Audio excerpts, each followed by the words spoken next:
Hello there, you're now with me, Henigui, and this is TVS News at 5. Let's dive into today's topics. The state government is appealing to the federal government to allow the threshold value indicator in Sarawak to be accessed at division level rather than as a whole. According to Deputy Chief Minister Dr. Amar Douglas Uga Umbas, this would allow certain divisions in the state to move to Phase 2 under the National Recovery Plan, NRP. Semalam dia dah umum 5 negeri yang layak, Sarawak belum dapat layak. Tetapi kita juga nak memohon kepada Kerajaan Persekutuan bahawa di Sarawak penilaian kita dibuat mengikut bahagian. Tapi ini belum lulus kerana kita melihat keadaan di Sarawak tidak, kawasan luas Sarawak adalah begitu luas as big as West Malaysia. Uga added, the threshold value assessment by division in Sarawak is more appropriate given the vast area in the state.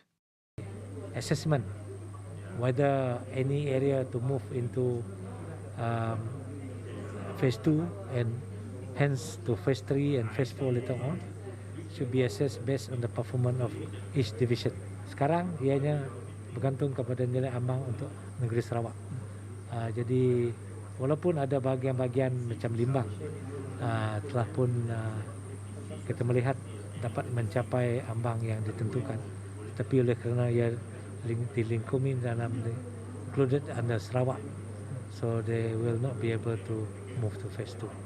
On July 3rd, Senior Minister of Security Dato' Sri Ismail Sabri Yaakob announced that 5 states including Kelantan, Terengganu, Perak, Pahang and Perlis will transition to Phase 2 of the NRP beginning Monday, July 5th. The 5 states have all fulfilled the 3 threshold value indicators, including recording below 4,000 COVID-19 cases daily, moderate level of intensive care unit capacity, as well as 10% of its populations have completed a second dose vaccination. A report by Douglas Elliott together with Muhammad Rafiq for TVS. Now, good news as Prime Minister Tan Sri Muhyiddin Yassin is reported to be in a stable condition after he was admitted to the hospital on June 30th. After undergoing extensive health examination, there has been no evidence showing any relapse of tumor problem.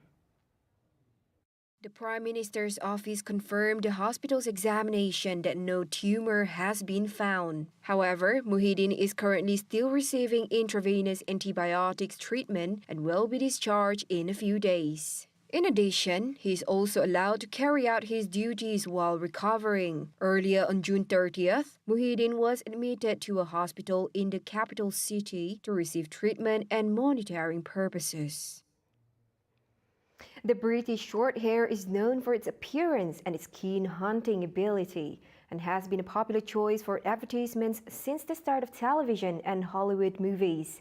This feline breed, believed to be a descendant from the ancient Rome era, invaded Britain with its cuteness and stayed for good. Did we spark your interest? Here's a report on the expansive cat breed by our reporter Lorenzo Isaac. Who can ever resist the cuteness of a British short hair? Its white face, chubby cheeks, and its round, charming eyes will melt anyone's heart, especially cat lovers. When that happens, of course, you would wish to have it as your own pet and to love it with all your heart. However, the British Shorthair comes with a price that could opt for a brand new car or other form of properties. Due to the COVID-19 outbreak, cats have been a loyal companion for many cat lovers, whom are also known as ailurophile. Nur Alisha Rabia Banta has clearly made a statement for being not only an ailurophile, but also a cat breeder. Inilah paling comel. Ini perangai dia seekor ni, si Shen ni, dia macam baby manusia bagi saya lah. Dia memang macam baby manusia ni nah. Ni.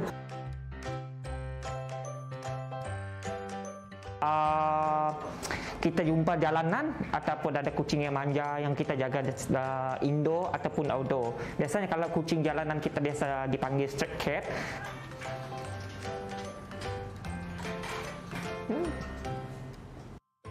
Unlike humans, cats will need 4 times more protein, It is important for pet owners to formulate a recipe that contains 41 different nutritions according to the cat's age.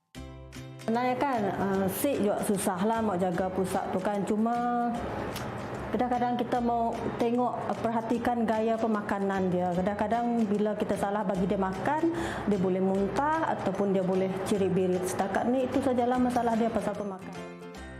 And to ensure these cats are not overweight, pet owners are encouraged to play with their cats as an activity for them to burn fats. The best option is, of course, the baiting game. Any item that can distract and motivate them will be very effective.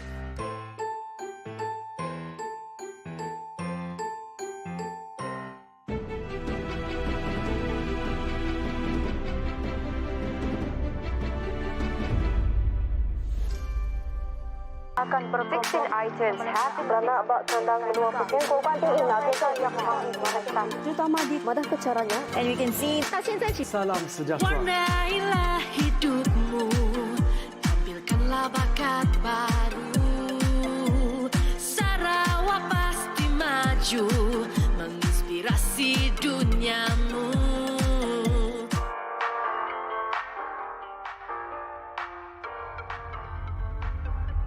We can make Sarawak as one of the digital superpower, okay, in Malaysia actually. The first state to go really fully digital. Okay. Why not Sarawak have their own super app? Yeah? Let's come up with something that will bring wonder to everyone, and we gotta make sure that everyone in Sarawak, each part of Sarawak, cannot be left behind. We go dapat menolong rider-rider cari rezeki dalam time PKP.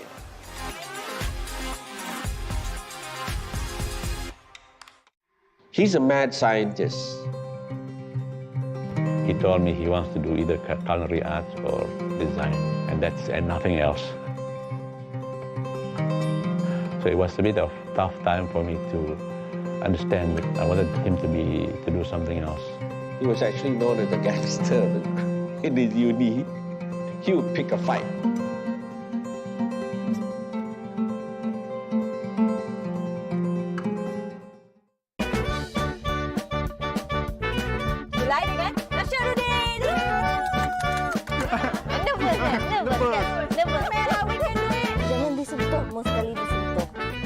Kenal rancangan Shirley vs. Nomi bersama influencer terkenal di Sarawak, Nasiruddin dan Julai Billy pada Selasa ini di TVS saluran 122 Extra dan MyTV.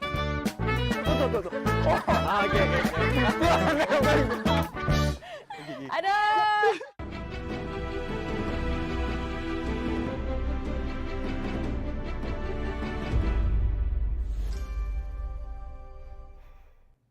Hello there and welcome back. Malaysia will receive 1 million doses of COVID-19 Pfizer vaccine contributed by the United States on July 5th. Foreign Minister Datuk Seri Hishamuddin Tun Hussein said these vaccines will greatly help intensify Malaysia's vaccination process and make meaningful progress to the ongoing rollout of Malaysia's national COVID-19 immunization program.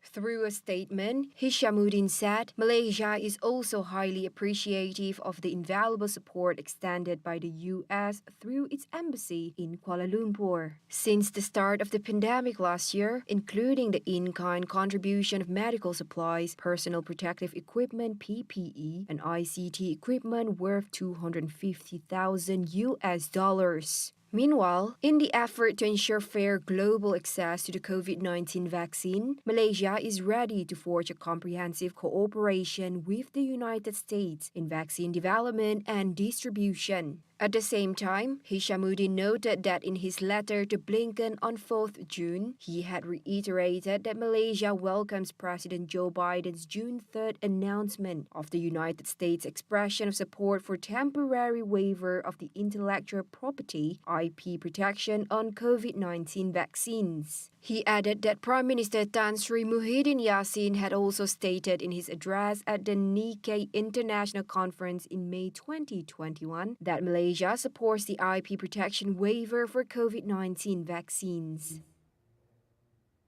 Now, legal firms in Kuala Lumpur and Selangor area that have been put under the Enhanced Movement Control Order are allowed to operate throughout the period with strict adherence to standard operating procedures. Minister in the Prime Minister's Department for Parliament and Law, Datuk Seri MUHYIDDIN Hassan said the permission was given after taking into account the need for legal services to support other essential services sector, as well as for the smooth running of court and government-related matters. He said the law firms must also schedule appointments with clients if matters are to be dealt with face-to-face. In addition, law firms can also apply for permission to operate through the COVID-19 Intelligent Management System 3.0 portal. Meanwhile, the approval obtained through the CIMS during the Movement Control Order Phase 1 can continue to be used. Additionally, the EMCO SOPs for this service sector are available at the National Security Council communication platform. At the same time, MUHYIDDIN said enforcement and monitoring will be conducted in an integrated manner by the authorities to ensure SOP compliance. Now wrapping up the 5 p.m. news, when the recent moratorium package was announced, it was like a breeze of fresh air, as many are struggling due to the pandemic and the implementation of the Movement Control Order. However, current interest rates are still being imposed in the bank, and to this, many has called out for a re-evaluation. An expert industry has also shared her opinion on the matter. Previously, Minister of Finance Tengku Zafrul Abdul Aziz stated banks will not be imposing compound benefits or penalties for late payments to those who have applied for moratorium and deferment of payment, just how it was first implemented during the first MCO last year. Dr. Nur Zaima Ubaidillah, Senior Lecturer and the Head Strategist for Economy and Entrepreneurship from UNIMA, said there is a possibility of interest payment imposed to those who have applied for it during the whole moratorium period.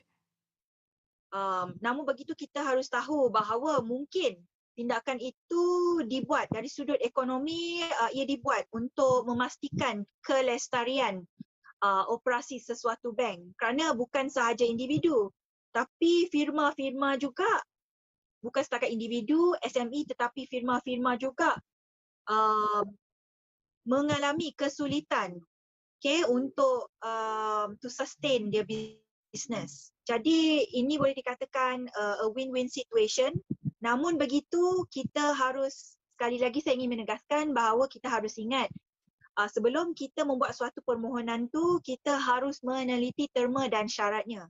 She further stressed the importance of reading the terms and conditions that are tied to any application, including the moratorium. Jadi adalah penting untuk kita berdiskusi dengan pihak bank dan memahami apakah terma dan syarat sebenarnya dari sudut berapa banyak yang perlu dibuat selepas Nombor 1 adalah berapa tempoh moratorium sebenarnya. Nombor 2, berapa banyakkah pembayaran pinjaman yang harus dibuat selepas berakhirnya tempoh moratorium tersebut, dan juga berapakah kadar faedah yang perlu dibayar sepanjang tempoh moratorium itu dan juga selepas tempoh moratorium tersebut. Meanwhile, the Senior Economy Lecturer from the Faculty of Business Management, University Technology Mara, UITM, said the moratorium has definitely helped a lot of businesses to sustain during the pandemic. It has also reduced the number of unemployment rate from 5.3% in May 2020 to 4.6% in April of this year. However, any terms and conditions should be stated clearly.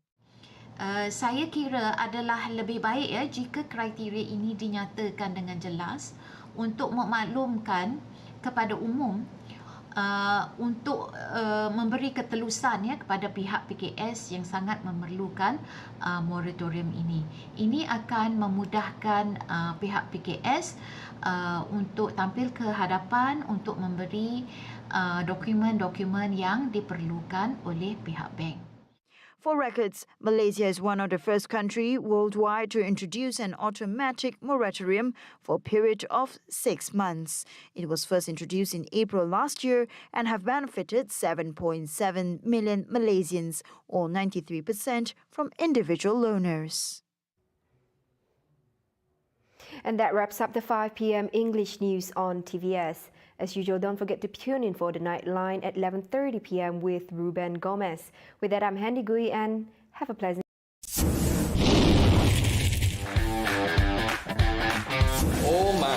Why? Cannot. I didn't say cannot. I just said oh my. Like I would prefer if a guy doesn't know how to cook so that they'll be easily impressed with my cooking.